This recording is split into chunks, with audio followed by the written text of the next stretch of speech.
What's up, Williamsness family? We are back for another edition.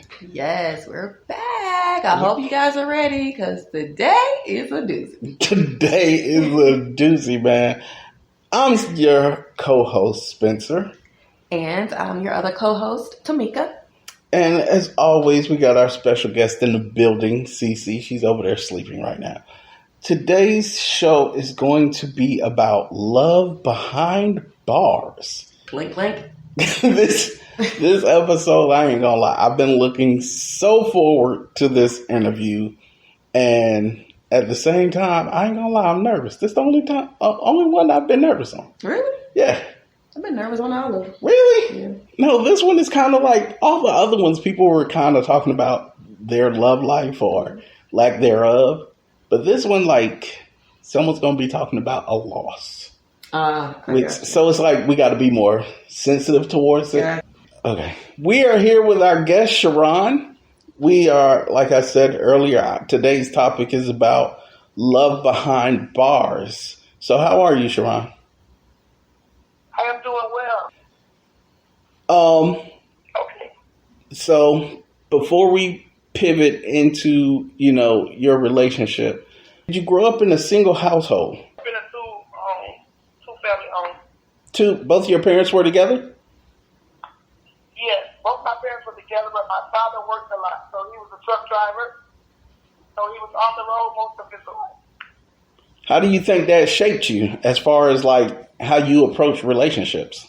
Well, I think for me, it didn't really shape me as a relationship because I've always had my grandmother and my grandfather to look at for a relationship. So I have really kind of based the biggest part of my relationship knowledge from my grandparents. The other part I kind of shoot from my mom. Okay, now I remember you as far back as Robert E. Lee, right? Right. You did Robert E. Lee Middle School, which is now College Park Middle School.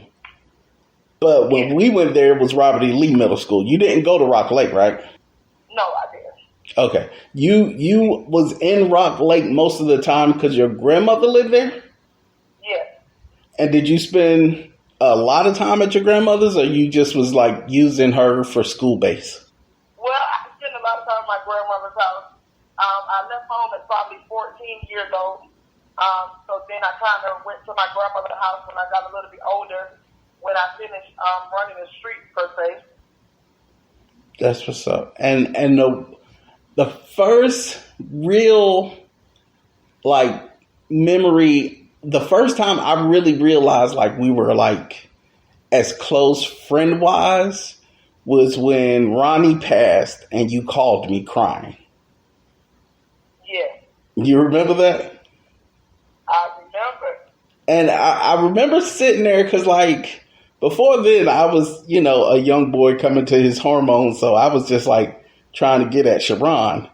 But then it was like you and Ronnie got together, and I saw you as a friend from that. I mean, I didn't really see you as a friend until after he passed, and you called me. That's when it was like, oh, she's kind of like my cousin. You know how we do in our community. Yeah. Yeah. And it was just like Ronnie was that first friend I remember passing where it like affected me and other friends around me. Yeah. How did that affect you? Well, for me it affected me because it was kind of like my heartbreak. That's really what really my grandfather passed away in 1990. And then he passed away shortly after. So that kind of, for me as a girl, kind of started shaping my heartbreak. Wow, that's deep. So I didn't grow up with you all. So Ronnie, was he like your first love? Yes, he was. Okay. And Ronnie drowned swimming in a ravine? Oh no, he drowned where John Young, where they have the Greyhound station at. Yeah. There was water years ago. It was a retention pond. Retention pond. He drowned in that retention 21. Yes. The one thing I remember about Ronnie is that laugh, man. Yeah. You'll never forget that laugh. So you say you ran away at 14 and started living with your grandmother. That's around going into high school, right? Yeah. Well, I stayed on the street for a while, and then I kind of went to her house. But that's kind of where my little heartbreak started. And what, you went to Jones High School? Yes, Jones High. Okay, so we only was hanging together during middle school. I mean, we hung together afterwards, but you kind of went to Jones and I went to Edgewater. Yeah, you was kind of like the cool guy, so we kind of hung around you because you was cool and, you had a lot of wisdom at a young age. Where did it go? I appreciate you saying that. Like, I just, I kind of was just like, I don't know. I kind of always tell people like I was a cool nerd. Yeah, you was, but you was a cool nerd, but it's kind of like you didn't really have a lot to really say. But when you said something, it meant something. It was a value.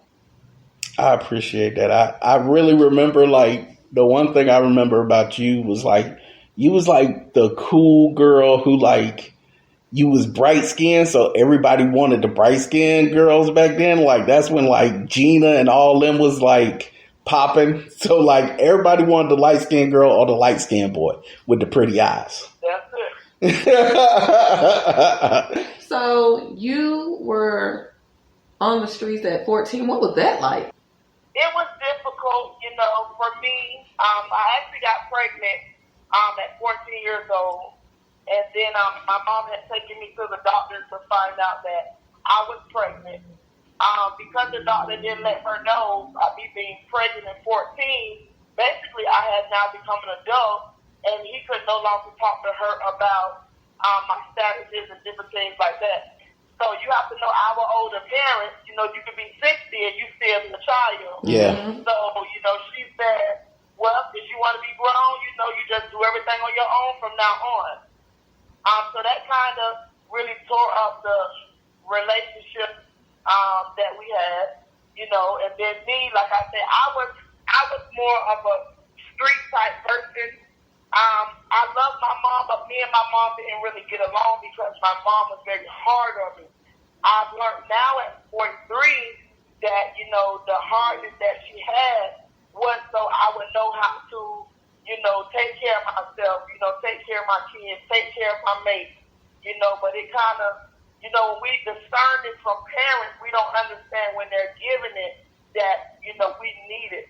So that kind of started for me and kind of entered me into the street. So she would take me to Jones and she would drop me off and she would drop me off in the front and I would go out the back where the McDonald's was because I didn't really want to go to school. So I would leave. So one day she called me and she said, well, you have a choice. You're either going to go to school or get a job. So at that point, I tried to pack my bags, but she said, well, you didn't buy any of these things, so you can't take anything. So from that point on, I became, on the street. That's a black mama for you. Mm-hmm. You ain't buy nothing. Oh, yeah. So you ain't taking that. Sound just like mama. Oh, yeah. She wouldn't let you say nothing. And the crazy part is, I've always, she passed away now, but I've always had the option to go back home. But like I said, you spend many times trying to prove that you can take care of yourself and you're not everything they say about you. And you kind of just tough it out. So it was very difficult. I experienced a life that I really didn't have to experience, but I'm thankful now because with the testimony of everything I experienced, I can now talk to women, talk to men, talk to children, different things that I went through. That's beautiful. Sorry for your mother's passing. Like, I've been fortunate enough not to know that feeling as of yet. But yes, I want you to know that. So you said you had your first child at 14? Yes, 14 years old. And how many children do you have? Yes. But I have 6 now. The one I had at 14, I ended up losing that one. So that one didn't make it. But then I started having a after that, once I turned 18. You have 6 children. Are they all with your current husband?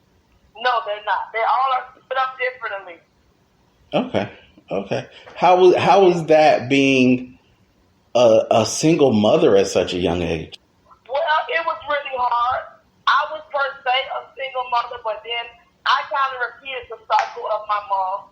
So I kind of did the single parent for a couple of years, but then I kind of became a single parent because I've been married also a truck driver who then came, together with me and then decided he was going to better his life and drive trucks. So once he started driving trucks, I then became a married parent, but also a single parent as well. Yeah, I can understand that because he was hardly home, having to work, trying to take care of the house and everything. Are you a religious person? I would say yes. I've always grown up in the church. I actually have my own ministry now, so I am an apostle at my church. But as far as I can go back, I've always been a church goer. That's my story. And so I'm assuming, was your mother and grandmother heavy into religion? You say you grew up in the church.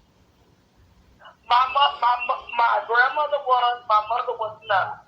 So my mother, when I was younger, we lived on Paramore. So what my mom would do, she would send us across the street to Harvest Baptist because we owned the whole lot that Harvest Baptist sat on. So from that point on, my mother wasn't going to church until older, but it was mandatory to be in my grandmother's house. You had to go to church. It doesn't matter if you got in at 3 o'clock in the morning. When church was, you needed to be on time for church. Do you think that played a role into your rebelliousness as a kid, seeing your mother not really into the church? No, I don't believe so. Not for me, because that didn't really bother me. I've kind of been a person who kind of really base what I do on me. So I never really looked at what other people do to affect me. I can't say from going to church early in life, I'm thankful for it because it shaped me into the person that I am today. I know many people say because I was forced into going to church and my mother drugged me and made me go, that's why I don't go when I'm an adult. But my story is not the same. I'm happy that I was made to go. I was drugged to go because it makes me realize that all lives matter. It makes me realize that everybody is different. So that's kind of my story. Now, if I remember correctly, you have a younger sister, right? Yes, I do. Did she try to follow in your footsteps, or how was your relationship with her? She was more of a mother's girl. So she never followed me. She had actually followed my mom. So basically, she never had the street life or, per se like me, but she was more up under my mother. She had to follow my mother. She had to be in the kitchen with her. She was just a mama's girl, and she just went with mommy wherever mommy was. When do you feel like you started getting into boys? Because there's a difference between having sex and, getting into boys. So when did you really start getting into boys? I got into boys later. I think, like I said, after Ronnie did pass away, I did meet Courtney and Marvin. I've always been a person who, it used to be just me with a whole bunch of boys. So, but later on, I think is when I really got into boys, maybe in the teens, maybe after 15. Okay. And we have a mutual friend who, through respect, I won't say her name on the show, but she was telling me that you, me, her, Marvin, all us went to school together. Yes. Okay. She was like, how don't you remember Marvin? I'm like, I don't know. I just, I didn't say it, you said it, but even as a young kid, I was the type of person, I knew people, but I didn't really know people. Yeah, and it's a difference. And two, you